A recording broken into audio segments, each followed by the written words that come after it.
아멘. 주님의 은혜와 평강이 여러분 함께하기를 원합니다. 오늘 이사야서 마지막 장인 66장을 말씀을 나누게 됩니다. 66장 말씀은 마치 이사야서의 추서판처럼 심판과 구원의 말씀을 구조를 가지고 있습니다. 하나님을 배교하는 악인에게 심판이 있겠고 하나님을 진실한 종에게 회복이 있습니다. 그리고 하나님이 새로운 창조가 이루어지며 하나님 나라로서 새 하늘과 새 땅의 시대가 열릴 것을 우리에게 선포합니다. 이 시간 예화를 통해서 오늘 본문 말씀을 살펴보도록 하겠습니다. 여러분들 아실 수 있는 이야기도 있습니다. 어떤 두 사람이 죽어 하나님 앞에 나아가는데 한 사람은 천국으로 들어가게 되고 다른 한 사람은 지옥에 들어가게 됩니다. 이유를 살펴보니 천국에 들어간 사람이 이 땅에서 택시 운전하는 사람이었습니다. 일명 총알택시라고 부리며 거침없이 없이 다녔다고 합니다. 그러기에 이 택시에 탄 사람은 단 누구도 그 두려움에 빠져 하나님이 차게 되며 기도를 했다고 합니다. 반면 지옥에 들어간 사람은 목사였다고 합니다.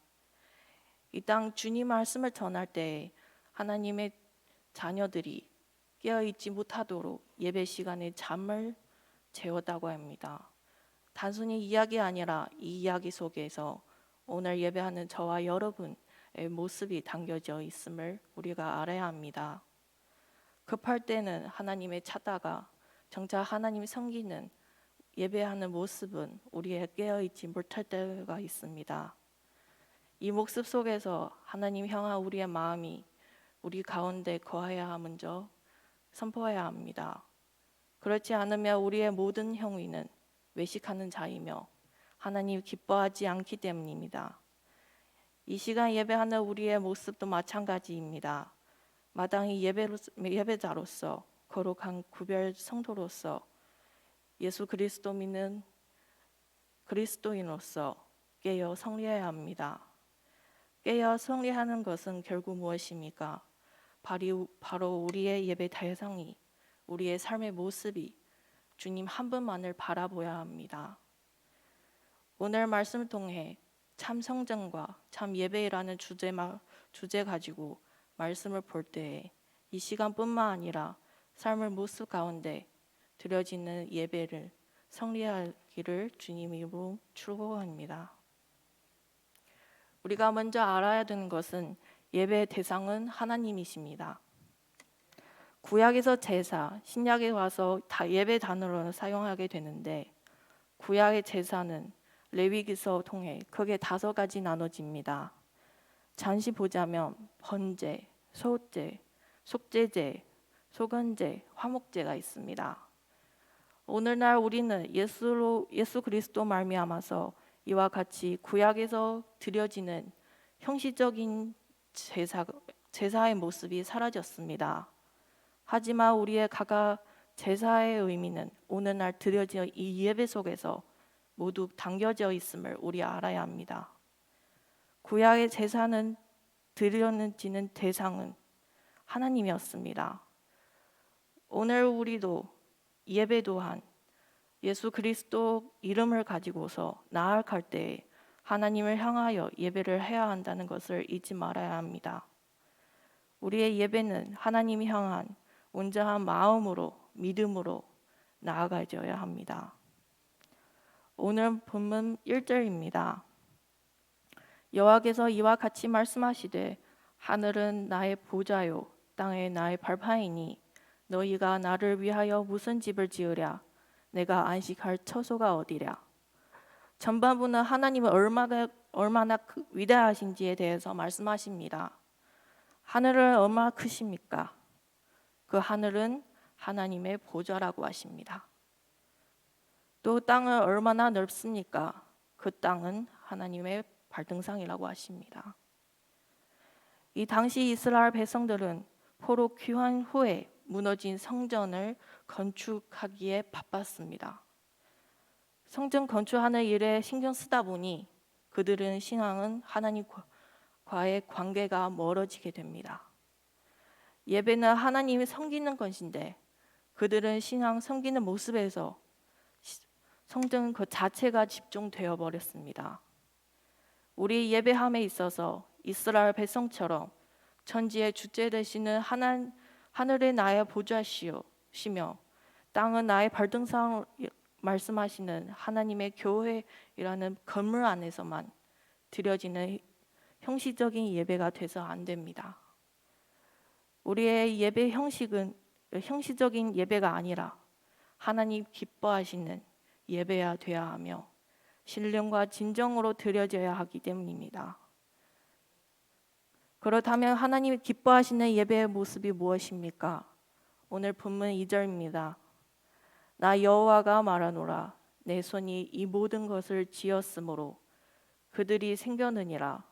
무릇 마음이 가난하고 신령에 통회하며 내 말을 듣고 떠는 자 그 사람을 내가 돌보려니와.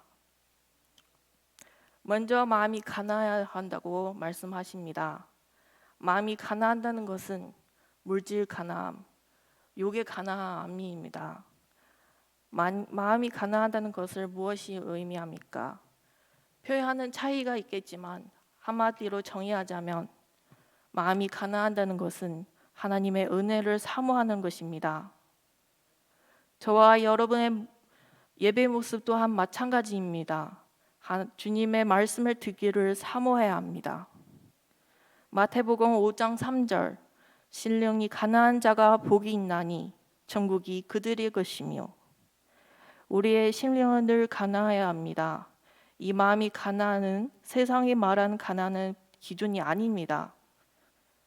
오직 주님 바라볼 때 나의 모습이 고백하고 나의 힘으로 할 수 없기에 하나님의 은혜를, 하나님의 능력을 바라봄으로 나아가야 하는 것입니다. 다음으로 우리의 예배는 신령의 통회함으로 나아가야 합니다. 신령에 통회한다는 것은 한마디로 회개하는 마음을 의미합니다. 우리의 예배는 회개함으로 나아가야 합니다. 우리가 기도할 때, 말씀을 들을 때, 주님을 바라볼 때, 말씀에 찔림 받을 때 신령이 무너질 때가 있습니다.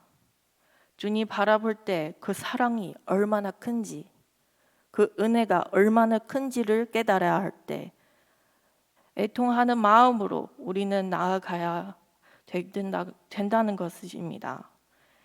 이 모습 우리가 드려질 예배의 모습입니다. 마지막으로 내 말을 듣고 떠는 자 그 사람은 내가 돌보려니와. 예배는 하나님의 섬기는 것인데 이 섬김은 두렵고 떨림으로 나아가는 경외함이 되어야 합니다. 우리는 어린아이가 성경책을 발로 밟거나 낙서라도 하게 되면 화가 날 때가 있습니다.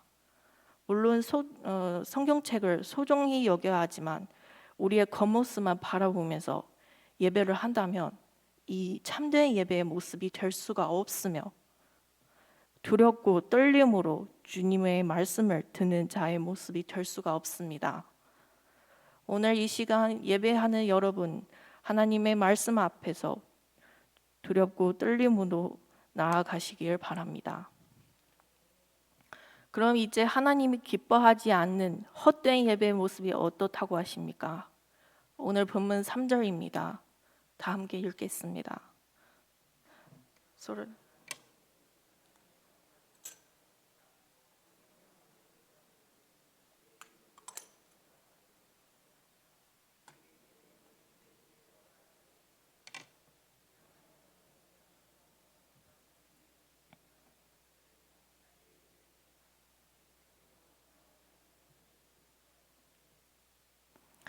유대인에게 있어 계란, 추잡함이나 경멸스러움 상징한 말이 있습니다.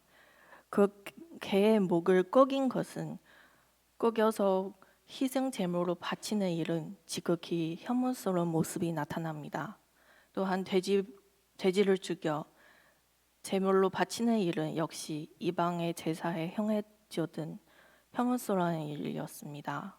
그런데 오늘 본문 3절에서 율법이 허용하고 있는 소와 어린 양을 부정적으로 묘사하고 있습니다. 이는 2절을 보시면 쉽게 알 수 있습니다. 하나님이 원하시는 제사는 가나한 마음으로 드리는 제사입니다. 동물만 잡아 드리는 제사는 이방 제사이며 사모함이 없는 제사입니다. 이러한 예배에 대한 결과는 4절에 나옵니다. 나 또한 유혹을 그들에게 택하여 주며 그들이 무서워하는 것을 그들에게 임하게 하리니 이는 내가 불어도 대답하는 자가 없으며 내가 말하여도 그들이 듣지 않고 오직 나의 목전에서 악을 행하며 내가 기뻐하지 아니하는 것을 택하였음이라 하시니라. 우리는 하나님이 기뻐하시는 예배를 드려야 합니다. 5절 말씀 한 절 더 보면 여호와의 말씀으로 말미암아 떠는 자들아 그 말씀을 들을지어다. 하나님이 기뻐하시는 예배자는 가나한 마음과 통회하는 신령을 가지는 자이며 그분의 말씀을 듣고 두려워 뜨는 자입니다. 하나님이 원하시는 것은 눈의 물질가 아니라 그분의 경외하는 마음입니다. 하나님은 그분에게 순종하는 진정한 예배를 돌보시고 축복하십니다. 반면 거짓으로 형식적으로만 예배하는 자는 하나님이 수치를 당하게 하십니다. 오늘 예배를 통해 새로워지고 잘못된 나를 깨뜨리고 매 안식일 드리는 예배는 내가 세운 잘못된 집을 무너뜨리고 주님께서 지으신 성전으로 들어가는 삶입니다. 나는 어떤 예배자입니까? 오늘 이 시간 예배자로서, 성도로서, 그리스도인으로서 예배하는 저와 여러분 말씀 안에서 두렵고 떨림으로 하나님이 기뻐하시는 예배로 영광을 돌리시기 바랍니다. 새롭게 시작되는 한 주의 삶도 예수 그리스도 안에서 참된 예배자로서 삶을 살아가시길 이 주님의 이름으로 축복합니다. 기도하시겠습니다.